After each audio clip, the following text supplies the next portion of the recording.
Voici les 4 piliers pour démarrer avec succès l'apiculture en 2024 et même au-delà. Déjà, je tiens à vous dire bravo, bravo de regarder cette vidéo. Cela montre que vous êtes une personne qui va pendre et vous pouvez vous féliciter. Dans les 4 piliers pour démarrer l'apiculture, le premier pilier, c'est avoir des connaissances.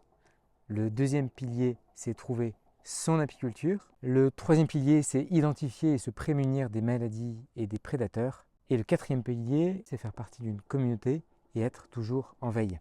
Avant de vous présenter plus dans le détail ces 4 piliers, sachez que chacun de ces 4 piliers est détaillé beaucoup plus dans la formation « Produisez votre miel avec vos premières ruches ». Ce n'est pas une formation comme les autres, où vous avez simplement un parcours vidéo et après vous devez vous débrouiller. Là, c'est vraiment une formation étape par étape.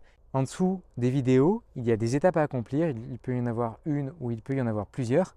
Et ces étapes à accomplir, c'est vraiment important. Comme ça, vous progressez vraiment pas à pas dans votre définition de votre apiculture, dans votre montée en compétences et également dans votre maîtrise en apiculture.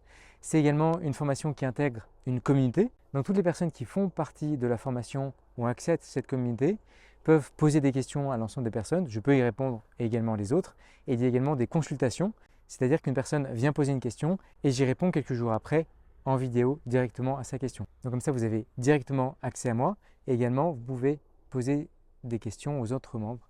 Et tout est fait dans un climat de bienveillance, ce qui est bien loin des groupes Facebook d'apiculteurs qu'on peut trouver aujourd'hui. Et c'est une formation qui donne des résultats et les élèves de la formation pourront vous en dire plus et ça je vous le dirai dans quelques jours. Dans cette formation, il y a 12 modules et je vais les lire. Il y a déjà 6 modules avant de prendre votre envol.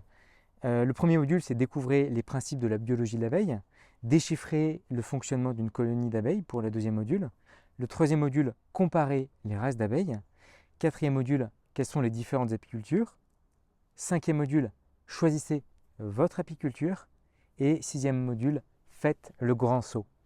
Et une fois que le grand saut est fait, il y a 6 autres modules pour se lancer. Le septième module, c'est préparer et installer votre rucher. Huitième module, visiter vos ruches. Neuvième module, maîtriser les manipulations de base. Dixième module, récolter et extrayer votre miel. Onzième module, agrandissez votre rucher. Et enfin, 12e module, hiverner vos colonies. Et cette formation va ouvrir ses portes bientôt, mais elle n'ouvrira ses portes que pendant quelques jours et elle ne rouvrira que dans plusieurs mois. Donc restez bien aux aguets, surveillez bien vos emails dans les jours à venir. Ceci étant dit, maintenant voyons en détail les 4 piliers pour réussir l'apiculture avec succès en 2024 et au-delà. Donc le premier pilier, c'est avoir des connaissances. Avoir des connaissances aussi bien pour la biologie de l'abeille, ça peut être connaître la capacité de vol, la manière qu'ont les abeilles de se reproduire, la nourriture, la production de miel, les fragilités de l'abeille ou encore sa manière, comment est-ce que l'abeille communique. Parmi les connaissances également qui sont importantes à avoir, il y a le fonctionnement d'une colonie d'abeilles. Au sein d'une colonie d'abeilles, il y a 3 castes, la reine, l'ouvrière et le faux bourdon, le mâle. C'est également important de savoir comment est-ce qu'une colonie naît, mais également quels sont les facteurs qui font qu'une colonie meurt. Comment se passe l'hiver au sein d'une colonie et quels sont les différents cycles au fur et à mesure de l'année au sein d'une colonie d'abeilles. Un des autres fondamentaux des connaissances en apiculture, il y a les espèces et les races d'abeilles. Il faut savoir que dans le monde entier, il y a 9 espèces de genre Apis. Nous, nous connaissons surtout en Europe et en Afrique l'Apis mellifera. Il y a au sein de cette Apis mellifera des grandes races apicoles. Nous connaissons notamment en France l'Apis mellifera mellifera, qui est l'abeille noire, qui est assez commune dans une grande partie de l'Europe, mais il n'y a pas que cette race-là, il y en a d'autres.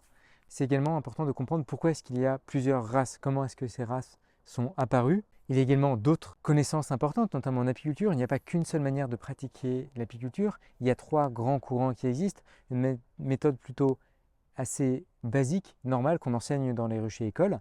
Il y a une autre type d'apiculture qu'on appelle l'apiculture productiviste, très orientée vers la production de miel. Il y a aussi une autre type d'apiculture, c'est une apiculture plus tournée vers l'écologie et le respect de l'abeille. Parmi les autres connaissances, il y a le fait d'arriver à trouver un emplacement. Et là, je vous partage une petite pépite, c'est le site Beegis, B-E-E-G-I-S. C'est un site génial, gratuit, accessible à tous et sur lequel en fait vous renseignez un emplacement, vous définissez un rayon de recherche et en fait l'application va analyser les différentes ressources qu'il y a aux alentours de l'emplacement que vous avez défini. Comme ça, vous pouvez savoir, avant de choisir un emplacement, ou même si vous avez déjà un emplacement, savoir le potentiel mellifère qu'il y a autour de votre emplacement. Et enfin, dans les connaissances de base à avoir, il y a tous les gestes apicoles à maîtriser. Dans les gestes apicoles, il y a notamment le fait d'arriver à visiter une ruche, ce qu'on appelle lire la ruche, donc lire d'un côté à l'autre de la ruche, ensuite soulever un cadre et arriver à comprendre ce qui se trouve sur le cadre. Dans les gestes apicoles également, il y a le fait d'arriver à capturer un essaim, mais également arriver à développer à créer un essaim artificiel, c'est-à-dire on a une ruche et on en crée une deuxième, voire même une troisième ruche à partir de cette ruche-là. Ça évite de dépenser trop d'argent en achetant des essaims. Deuxième pilier, c'est arriver à trouver son apiculture. Il y a une citation assez courante dans le milieu apicole, c'est que chaque apiculteur a sa propre apiculture. Encore faut-il arriver à la trouver. Pourquoi c'est important d'arriver à trouver son apiculture? Tout simplement parce que c'est ce qui va vous permettre de tenir dans le temps. Tout le monde ne fait pas de l'apiculture forcément pour les mêmes raisons.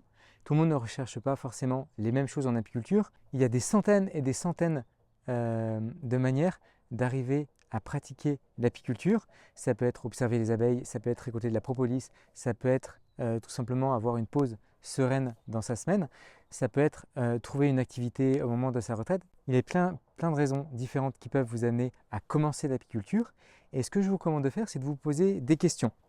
Ces questions sont, je les tire de Simon Sinek. Simon Sinek, c'est un théoricien aux États-Unis. Et la première bonne question, c'est pourquoi? Pourquoi est-ce que je commence l'apiculture? Ensuite, se pose la question de comment. Comment concrètement je vais commencer l'apiculture? Et après, le quoi, c'est une histoire de lieu et également de fréquence ou vraiment de choix de ruche que vous allez faire. Par exemple, à la question pourquoi est-ce que l'apiculture m'intéresse, je peux répondre à cette question en disant c'est pour trouver un moment calme dans ma semaine, c'est pour être en contact avec cet insecte fascinant et c'est pour partager ma passion à mes enfants et expérimenter. À la question comment je veux pratiquer, je peux répondre à ça en ayant des ruches à la campagne, le week-end, et ça peut être des ruches en format d'Adam et peut-être en format varé, c'est des formats de ruches différents. Et ensuite, j'ai envie d'avoir une taille de rucher raisonnable, c'est-à-dire pas plus d'une dizaine de ruches. Et qu'est-ce que je vais faire concrètement? Eh bien concrètement, je vais installer mon rucher chez mon oncle, par exemple Jean.